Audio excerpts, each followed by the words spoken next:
ആഭ്യന്തര ഏകദിന ക്രിക്കറ്റ് ടൂർണമെന്റായ വിജയഹസര ട്രോഫിക്ക് നാളെ തുടക്കമാകുമ്പോൾ മുംബൈ ടീം സൂപ്പർ താരങ്ങളാൽ ഏറെ ശക്തമാണ്.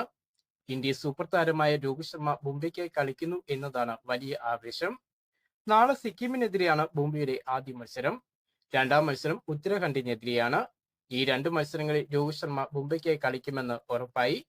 മുംബൈയുടെ ഓപ്പണറായി രോഹിത് ശർമ്മ ഇറങ്ങുമ്പോൾ മറ്റൊരു ഓപ്പണറായ യുവതാരം യശസ്വി ജയ്സ്വാൾ പിന്നീട് ടീമിനോടൊപ്പം ചേരും. ഇന്ത്യ സൂപ്പർ താരങ്ങളായ സൂര്യകുമാർ യാദവും ശിവൻ ദുബെയും പിന്നീടുള്ള മത്സരങ്ങളിലായിരിക്കും മുംബൈ ടീമിൽ കളിക്കുക. ബാറ്റിംഗ് ഫോമിൽ മങ്ങി നിൽക്കുന്ന സൂര്യകുമാർ യാദവിന് ഫോം വീണ്ടെടുക്കാനുള്ള അവസരം കൂടിയാണിത്. കാര്യവട്ടം ഗ്രീൻഫീൽഡ് സ്റ്റേഡിയത്തിൽ ഈ മാസം നടക്കാനിരിക്കുന്ന ഇന്ത്യ ശ്രീലങ്ക വനിതാ ട്വന്റി പരമ്പരയിലെ അവസാന 3 മത്സരങ്ങൾക്കുള്ള ടിക്കറ്റ് നിരക്കുകൾ പ്രഖ്യാപിച്ചു.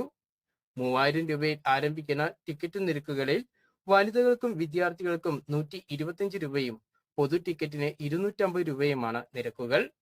മത്സരം കാണാനുള്ള ടിക്കറ്റ് ബുക്കിങ്ങിനെ കുറിച്ചുള്ള കൂടുതൽ വിവരങ്ങൾ കേരള ക്രിക്കറ്റ് അസോസിയേഷന്റെ വെബ്സൈറ്റിൽ ഉൾപ്പെടുത്തിയിട്ടുണ്ട്. ഇന്ത്യ ശ്രീലങ്ക രണ്ടാം ട്വന്റി മത്സരം ഇന്ന് നടക്കുമ്പോൾ പരമ്പരയിലെ അവസാന 3 മത്സരങ്ങൾ ഡിസംബർ 26, 28, 30 തീയതികളിൽ തിരുവനന്തപുരം കാര്യവട്ടം ഗ്രീൻഫീൽഡ് സ്റ്റേഡിയത്തിലാണ് നടക്കുന്നത്.